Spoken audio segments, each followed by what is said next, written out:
Nima uchun ba'zi farzandlar erta tug'iladi? Farzandni erta tug'ilishiga olib keluvchi sabablardan birinchisi bu stress, emotsional zo'riqishlar hisoblanadi. Ya'ni ayolda stresslar bo'lganda bachadon mushaklari qisqaradi va erta tug'ruqqa sabab bo'ladi. Ikkinchisi bu turli xil infeksiyalarga davolanmasdan turib homilador bo'lish. Bu ham bolani erta tug'ilishiga sabab bo'ladi. Uchinchi faktor ko'p homiladorlik, ya'ni igze farzandlar 3 ta 4 ta bo'lib ketadi. Mana shunda ham bachadon bolalarni uzoq vaqtgacha ko'tara olmaydi va bu ham erta tug'ruqqa sabab bo'ladi.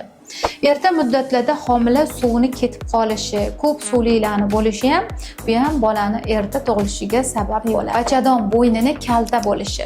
3 santimetrdan kalta bo'lgan bachadon bo'yni bu ham bolani erta tug'ilishiga sabab bo'ladi. Bola erta tug'ilsa, oyijonlar xafa bo'ladi yoki rivojlanishiga ta'sir qiladi, to'g'ri, lekin hammasi Alloh taoloning izni bilan bo'ladi. Bu bolajonlar onasi bilan uzoq vaqt birga bo'lishi uchun tug'ilgan deb olamiz. Siz necha haftada tug'gansiz? Kommentariyalarda yozib qoldiring.